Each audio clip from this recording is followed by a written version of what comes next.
श्री स्वामी समर्थ तुम्हा सर्वांचं माझ्या चॅनलमध्ये मनापासून स्वागत आहे। तर बघा, या महिन्यामध्ये 31 मार्चला आहे स्वामी प्रकट दिन।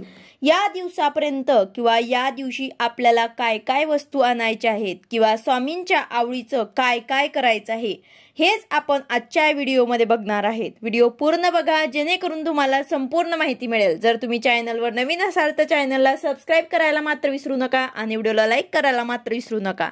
तर बघा, सर्व स्वामी सेवेकरांना या दिवशी पहाटे ब्रह्ममुहूर्तावर ते उठायचं आहे। म्हणजेच काय तर 4 वाजता सर्वांनी या दिवशी तरी नक्कीच उठायचं आहे आणि आंघोळ वगैरे करून पूजा करून स्वामी समर्थांच्या आपल्याला 11 माळी जप करायचा आहे किंवा जे जमेल ते सेवा तुम्हाला करायची आहे। स्वामी चरित्र सारामृत तुम्ही पठण करू शकतात। या दिवशी आपल्याला जास्तीत जास्त सेवा करायची आहे। तर तुम्ही सकाळी ब्रह्ममुहूर्तावर ते सेवेला सुरुवात करा आणि दिवसभरामध्ये जे जमेल ते सेवा तुम्ही करू शकतात। प्रत्येक सेवेकराने या दिवशी स्वामींचा माळ जे आहे ते जप केलीच पाहिजे। तर अशा प्रकारे पहाटे सर्व स्वामी समर्थ सेवेकरांनी आवर्जून सेवेला सुरुवात करायची आहे। त्यानंतर आपल्याला या दिवशी स्वामींच्या मूर्तीवर आपल्याला अभिषेक करायचा आहे आणि त्यांना छानपैकी हिना अत्तर लावायचं आहे। छान पिवळी झेंडूची फुलं, चाफ्याची फुलं त्यांना वाहायची आहे। प्रसन्न धूप दीप लावून पूजा करायची आहे।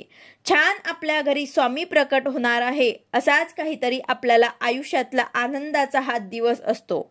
आपली ही दिवाळीच आहे असं समजून प्रगट दिन आपल्याला साजरा करायचा आहे। तर बघा, या दिवशी आपल्याला काय काय वस्तू आणायच्या आहे किंवा या दिवसा अगोदरच तुम्ही जर तुमच्या घरात या वस्तू आणून ठेवल्यात तरी सुद्धा चालेल। त्यामध्ये सगळ्यात पहिली वस्तू जी आहे ते तुम्हाला आणायचे आहे ते म्हणजे हिना अत्तर। हे सगळ्यात ओरिजिनल अत्तर जे मिळत असतं तेच तुम्हाला आणायचं आहे। अगदी 40 रुपयांपासून तर 300-400 पर्यंत सुद्धा तुम्हाला मिळून जाईल। हिना अत्तर आणताना तुम्हाला ओरिजिनल हिना अत्तर आणायचं आहे। असं नाही म्हणत की स्वामी आपल्याकडनं हे मागत असतात, पण आपलं काही कर्तव्य आहे स्वामींसाठी। आपण एक सेवा म्हणून आपल्याला हे करायचं आहे। जास्तीत जास्त आपल्याला स्वामींची सेवा करायची आहे। यासाठी सगळ्यात पहिली वस्तू आपल्याला आणायची आहे ते म्हणजे हिना अत्तर। स्वामींना अत्यंत प्रिय आहेत। यानंतर दुसरी गोष्ट जी आहे ती तुम्हाला आणायची आहे ते म्हणजे पिवळ्या चाफ्याची फुलं। त्याचबरोबर या दिवशी तुम्ही चाफ्याच्या फुलाचा रोप सुद्धा आणू शकतात आणि ते सुद्धा तुम्ही लावू शकतात। आणि स्वामींना हे पिवळे फुलं, चाफ्याची पिवळे फुलं जे आहे ते अत्यंत प्रिय आहे, ते तुम्ही स्वामींना अर्पण करू शकतात। पिवळ्या चाफ्याचा रोप सुद्धा मिळत असतो तर ते सुद्धा तुम्ही आवर्जून आठवणीने तुम्ही लावू शकतात। हे छान वाढवा आणि त्याची फुलं जे आहे ते महाराजांना वाहू शकतात। खूप सुंदर आहेत। त्यानंतर त्यांचा सुगंध जो आहे तो सुद्धा खूप छान असतो। महाराजांना ते अत्यंत आवडतात। तिसरी गोष्ट म्हणजे तुम्ही पिवळा झेंडू सुद्धा आणू शकतात। केसरी झेंडू तुम्हाला आणून तो सुद्धा महाराजांना खूप आवडतो तर ते सुद्धा तुम्हाला अर्पण करायचं आहे। त्याचा सुद्धा तुम्ही रोप आणून, जमलं तर तुम्हाला रोप आणायचं आहे आणि ते सुद्धा तुम्ही लावू शकता, जे करून वर्षभर त्याला फुलं येतील आणि ते तुम्ही स्वामी महाराजांना अर्पण करू शकतात। तर अशा प्रकारे जमतील तर तुम्हाला रोपं आणायची आहे आणि ते फुलं जे आहे ते स्वामी महाराजांना अर्पण करायचे आहे। यानंतर चौथी गोष्ट म्हणजे रुद्राक्षाची माळ, जे आपल्या महाराजांना खूप जास्त प्रिय आहे। ओरिजिनल रुद्राक्षाची माळ घ्या। कुठेतरी 30-40 रुपयाची मिळेल ते घेऊ नका। घेताना चांगल्याच गोष्टी घ्या, ज्यांच्यावर केलेला जप जो आहे तो आपल्यासाठी एक फलदायी ठरेल।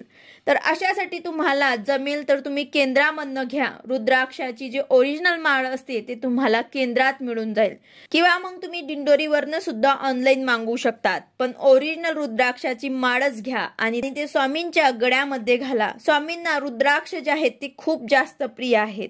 त्याचबरोबर आता पुढची वस्तू जी आहे ती आहे शिवलिंग।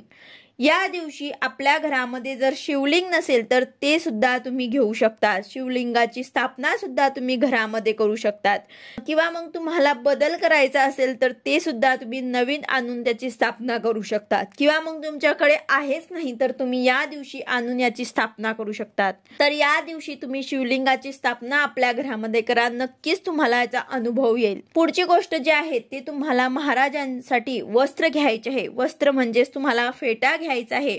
जसं आपण दिवाळीसाठी स्वतःसाठी वस्त्र घेतो तसं महाराजांसाठी सुद्धा या दिवशी तुम्हाला नवीन वस्त्र घ्यायचे आहे। नवीन वस्त्र तुम्हाला आणून ठेवायचे आहे। छान फेटा त्यांना घाला, अंगामध्ये पिवळ्या रंगाचे वस्त्र घाला. पिवळा रंग महाराजांना आवडीचा रंग आहे, म्हणून पिवळ्या रंगाचे वस्त्र खास करून आपल्याला महाराजांसाठी आणायचे आहे. गादी आणि लोड छोटे छोटे जे मिळतात ते महाराजांना खूप अतिशय प्रिय आहेत. म्हणजेच महाराजांच्या दरबारात जेव्हा तुम्ही अक्कलकोटमध्ये गेला असेल तेव्हा सुद्धा तुम्ही तिथे बघितलं असेल की तिथे सुद्धा गादी आणि छोटे छोटे लोड आहेत. अशा प्रकारे आपल्याला छोटीशी गादी आणि 2 लोड सुद्धा घ्यायचे आहे. त्यावर महाराजांना विराजमान करायचं आहे. खूप अतिशय सुंदर वाटेल. त्यानंतर आता पुढची गोष्ट जी आहे ते चंदन महाराजांना रोज लावायचं असतं आणि महाराजांना हे खूप आवडतं. पुढची गोष्ट जी आहे ते मोरपीस. नेहमी आपल्या महाराजांकडे तुम्हाला 4 ते 5 मोरपीस जे आहे ते ठेवायचे आहे, किंवा मग एक तरी ठेवलं तरी सुद्धा चालेल. ते खूप शुभ असतं आणि महाराजांकडे मोरपीस असावेत. महाराजांना दृष्ट लागू नये म्हणून कुणीही येऊन गेलं की महाराजांना मोरपिसाने वारा घालायचा असतो. म्हणून नक्कीच तुम्हाला मोरपीस सुद्धा या दिवशी आणायचे आहे. आता यानंतर या दिवशी आपल्याला सर्वात आवडीचं म्हणजेच महाराजांसाठी आपल्याला नैवेद्य काय बनवायचं आहे. महाराजांना नैवेद्यामध्ये काय आवडते तर सगळ्यात पहिले तुम्हाला बेसनाचे लाडू करायचे आहे. महाराजांना अतिशय प्रिय आहेत बेसनाचे लाडू. तुम्ही थोडे का होईना पण आवर्जून तुम्हाला बनवायचे आहे. यानंतर दुसरं तुम्ही पुरणपोळी बनवू शकतात. स्वामींना खूप आवडते पुरणपोळी. यानंतर जर तुम्हाला हे नैवेद्य जमत नसेल तर तुम्ही वरण भात, पोळी भाजी, श्रावणी घेवड्यांची भाजी तुम्ही करू शकतात. असा सुद्धा तुम्ही नैवेद्य दाखवू शकतात. दोन्ही वेळेस महाराजांची आरती आपल्या घरामध्ये या दिवशी करायचं आहे, नैवेद्य दाखवायचा आहे आणि मुजरा जितक्या वेळा जमेल तितका वेळा तुम्हाला त्रिवार मुजरा महाराजांना करायचा आहे.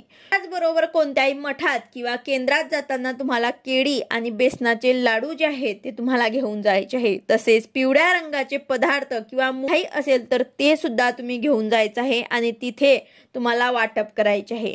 जे काही तुम्हाला मनोभावे जमेल ते तुम्हाला सेवा करायची आहे. त्याचबरोबर या दिवशी तुम्ही स्वामी चरित्र सारामृत, विष्णू सहस्त्रनाम, तारक मंत्र याच्या छोट्या छोट्या जे आहेत ते ग्रंथ असतात ते मिळतात, ते सुद्धा तुम्ही देऊ शकतात.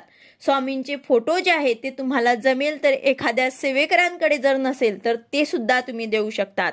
त्यांना ग्रंथ सुद्धा देऊ शकतात जेणेकरून ते सुद्धा सेवा करतील.